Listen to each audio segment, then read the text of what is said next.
Hello, everyone, and welcome back to Navis Nobilite. Yes, I'm not dead. I've just been working very hard, and life has been very complicated, but that's okay. Life is complicated for everyone these days. Today, I am coming forward and making a tutorial video about a fleet that, I'll be honest, I have a very checkered history with. I'm not a giant fan of the Codex Astartes fleets, or any of the fleets really, because their creation was something that I kind of had an animosity against. A little bit of history. Back in the day, back in 2010, 2011, when the FAQs were being made, and specifically, I'm sorry, before then, it was understood that Space Marines in this game were not the poster children, and as a result, the um, the people who, at the time, and this, if you think Space Marine fan wankery is a problem now, you weren't there back then. If it wasn't Space Marine, people got violently angry. I mean, we're talking actually viscerally angry if you dare not like Space Marines in 40K. Um, but in BFG, and this may have been one of the elements that led to its eventual cancellation, Space Marines were not the poster children, and they were not meant to be. That was the job of the Imperial Navy. And Games Workshop at the time had a firm belief that if it wasn't Space Marine, it wasn't a moneymaker, and therefore everything's a problem.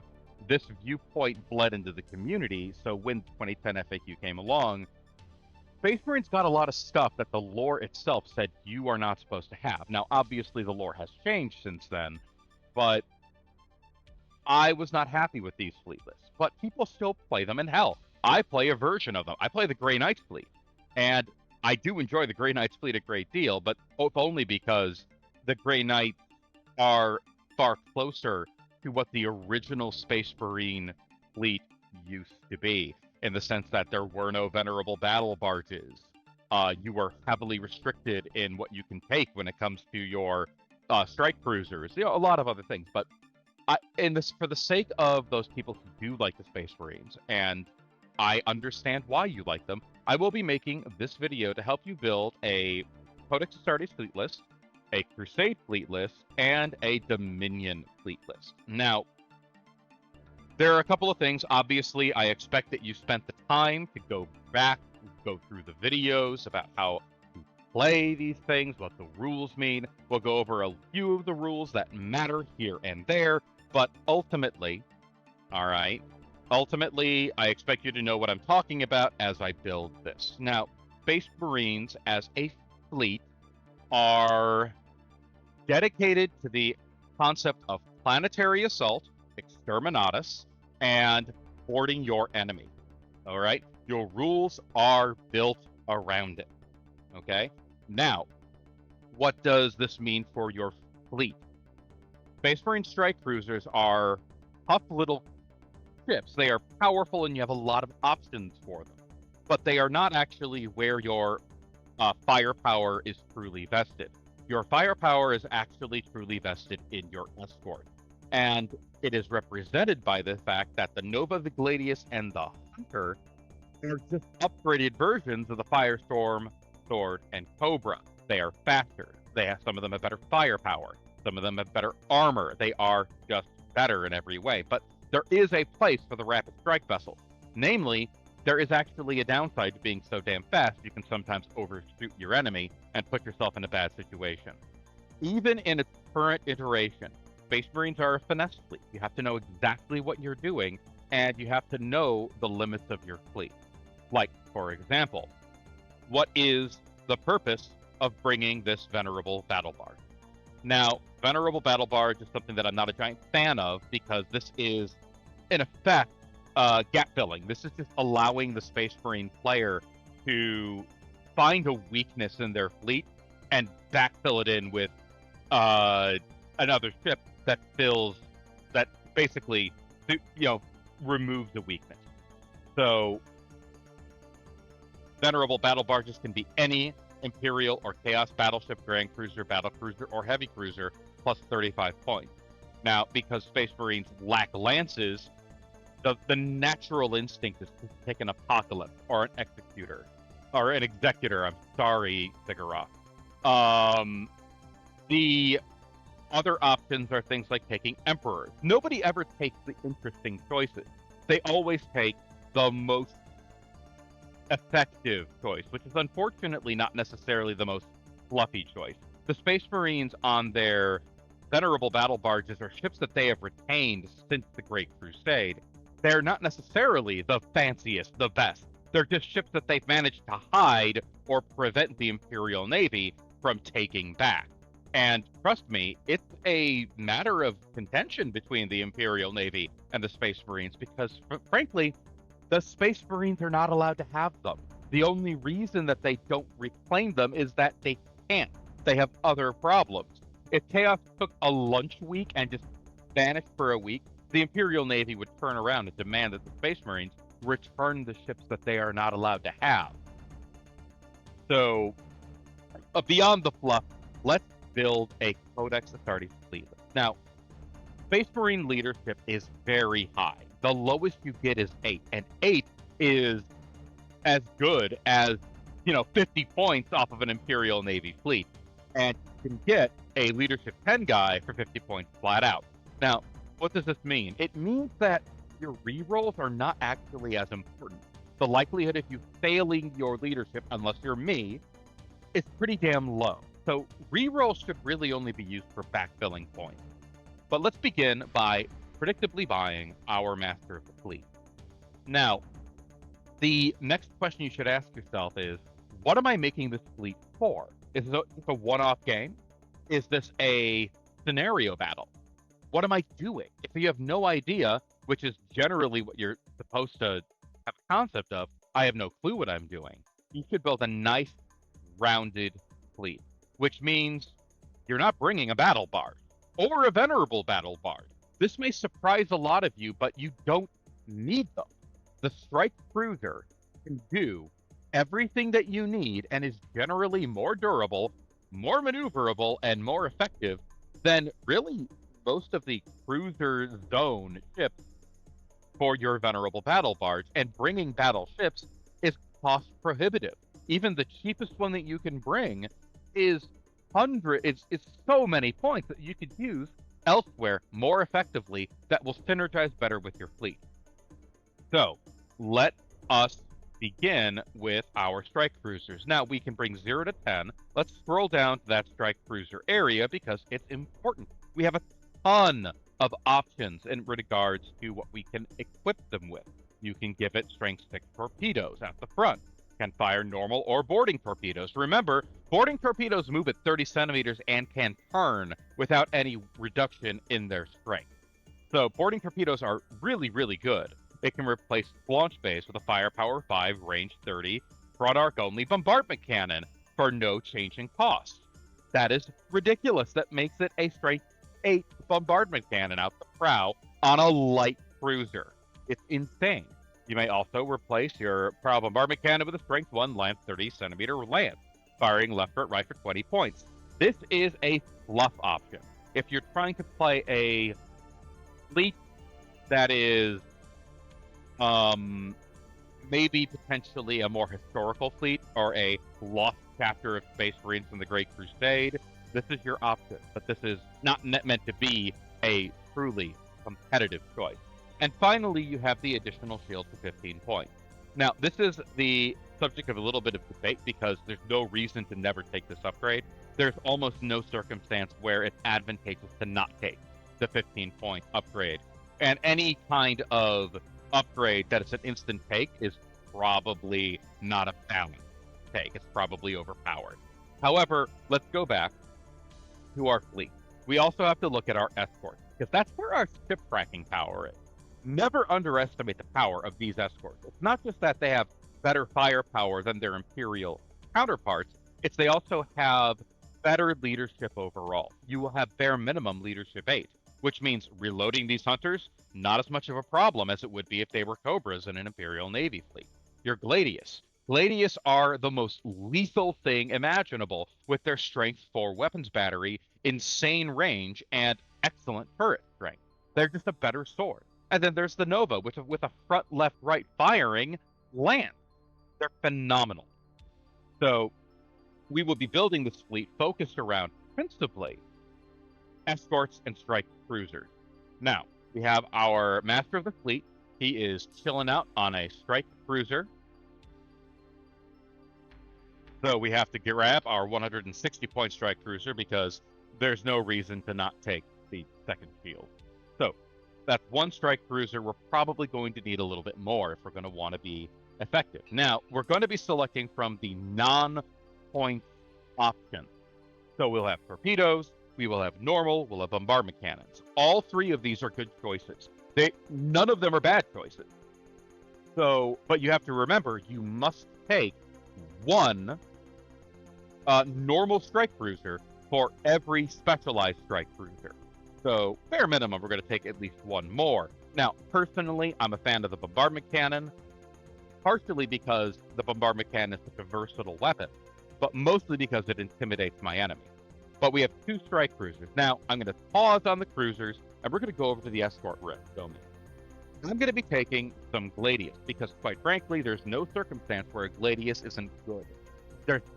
Even if you go up against Necrons, the ability to not only have Space Marines on a super mobile platform, batteries will still hit on a 6, and that's the most extreme case of bad matchup, and they're still effective in what they do. And if you force that Necron to brace, you're hitting on 4. So it's a really great option. So 90, 180, 270. So 270 for 6 Gladius. Now, we are sitting at 640 points. We have so much room to fill in. So I'm going to be a little bit edgy, and I'm going to take 6 Novas. So now we're at 940. And now I think I'm going to fill in with some strike cruisers. 1, 2. Okay, I now have 4 strike cruisers. I'm sitting at 240 points of other ships that we could potentially take. So that's a perfect little hole there, isn't it? 240 points. That is 6 hunters. I have 6 Nova, 6 Hunter, 6 Gladius, and 4 strike cruisers. That table is going to be a nightmare for my enemy. Now, when it comes to the options that I would take, I would personally be taking probably all just straight up strike cruisers, because I want to have the table swarming with Thunderhawks.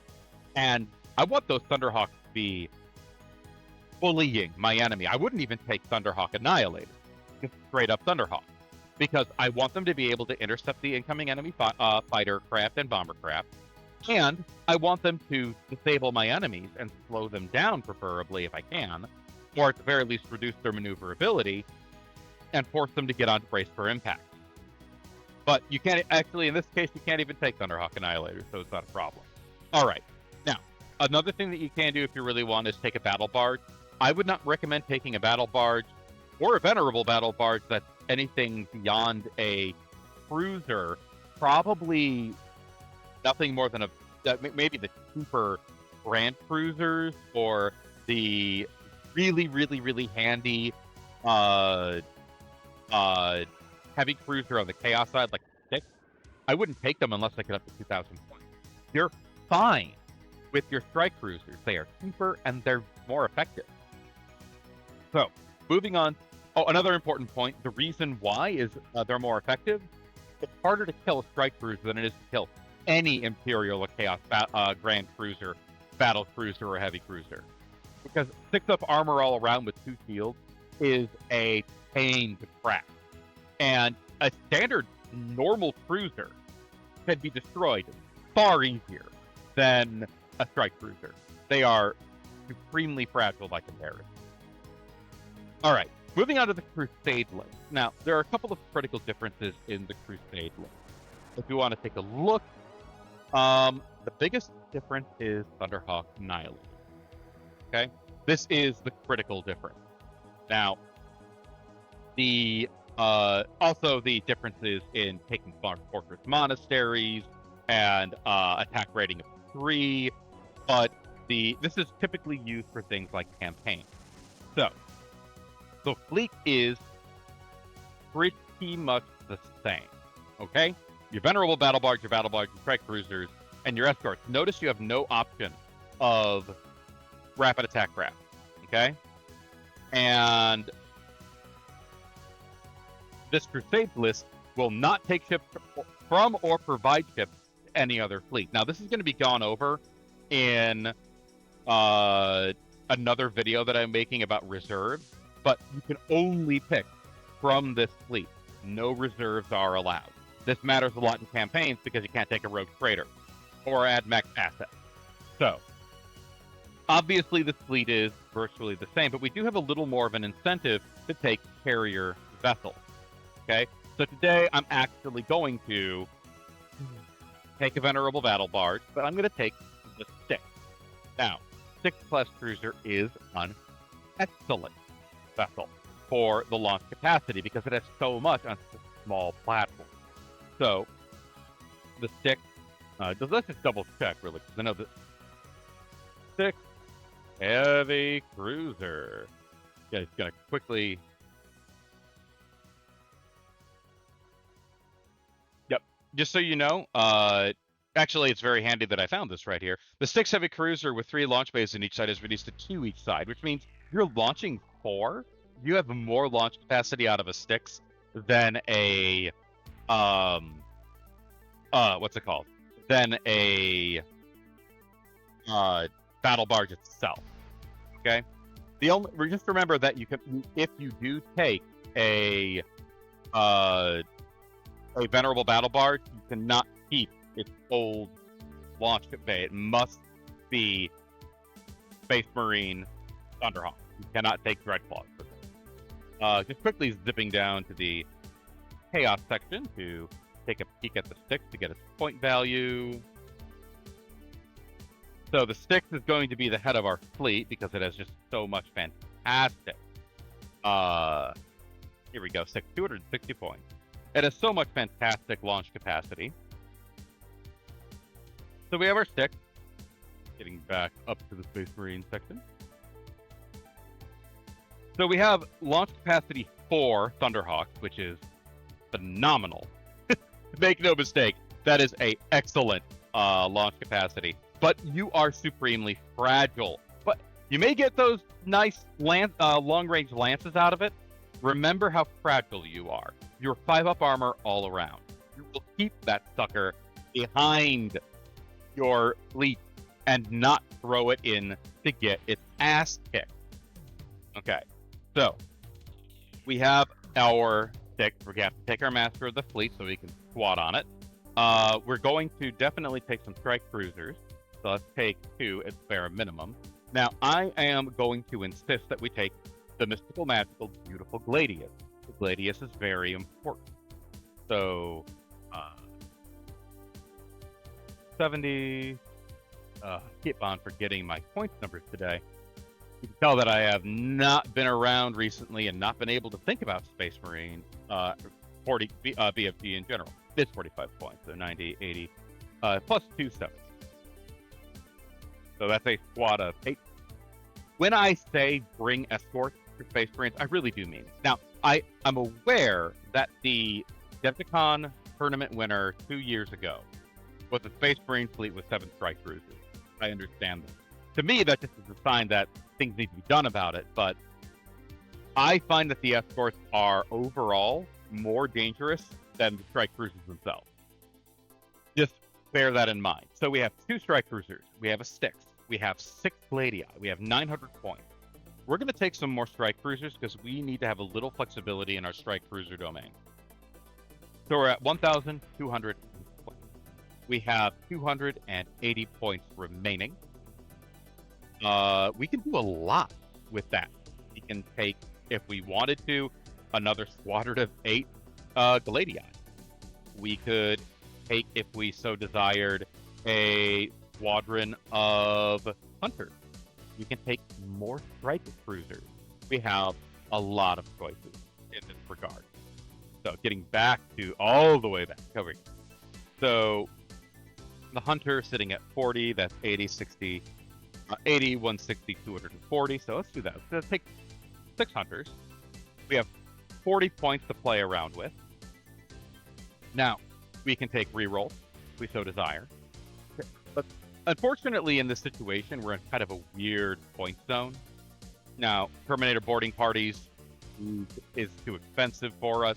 So instead of taking 240, let's increase that point to like 30, turn it into a second squadron of Gladiuses, and boom, 1490. We're close to the critical 1500 point zone.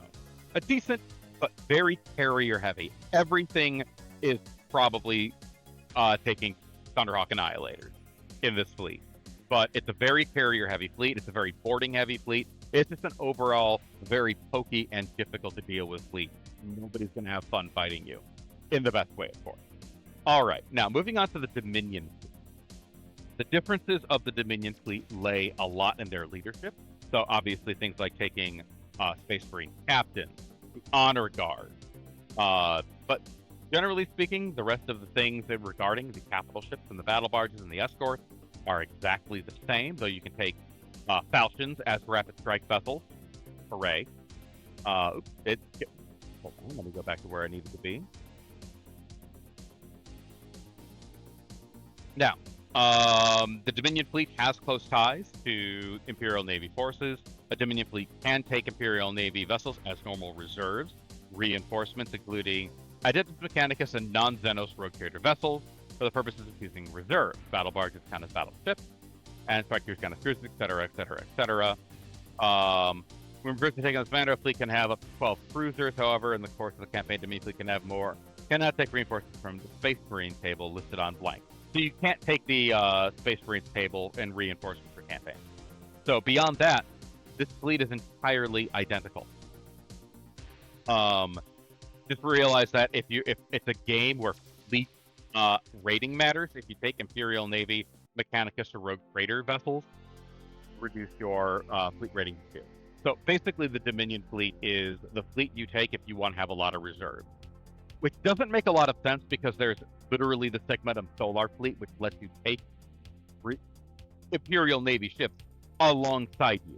The only difference is they're not under the command of the two different command staff. This fleet is kind of pointless, but it is what it is.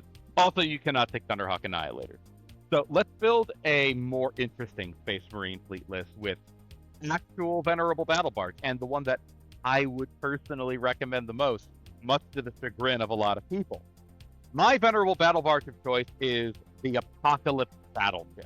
Now, there's a very important reason to this. Please don't yell, scream, shout, and throw monkey feces at me. There's a reason for this. The Apocalypse Battleship, yes, cripplingly expensive, but it has something that no other option has, which is 2 fill-ins for tactical losses of the interior of the Space Marines, namely a very large lance salvo and a frickin' Nova cannon. So if you want to really screw with people who've potentially been beating the brass off you, bring one of these. 365 plus 35 plus 50.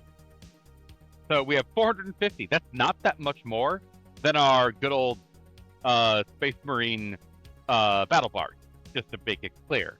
It's a difference of, I think, like 40. Let me get all the way back to this, because, of course, I keep losing it. Here we go. Space Marine zone. Yeah, the standard Space Marine battle barge is sitting at 425. We're paying 450. So 25 points more. We have a better ship in space combat than the battle barge could ever dream of being. So let's not mince words. The Apocalypse is better than the battleship in every measure and manner, with the exception of its abilities to do planetary assault. But that's why we bring strike cruisers, after all. So let's fill out this fleet. We have our venerable battle barge. We now need some strike cruisers. So let's get some, at least a pair. Let's do 1 pair. Okay, 770. You know what? I need more. I want more strike cruisers. How about 4 strike cruisers? Not bad. 1090. Now, we could take a squadron of escorts. You know what? Let's be really cheeky. Let's bring 6 Novas. That's 4 strike cruisers, 6 Novas, and a Apocalypse battleship. I have more lances than anybody should allow me to ever have. And you know what I can be? Really, I can be even cheekier. Here, I'm taking 2 more Novas to make 2 squads of 4, and now I'm at 1490 for a nice Dominion fleet. So that's the Space Marine fleet list. I think I may have accidentally just demonstrated why the Space Marine fleet list is not what it's supposed to be in that last fleet, but it's all part of the fun, everybody. Have fun with your Space Marines. Have a good time with them. All right, thank you all so much for watching, and I'll see you all again next video.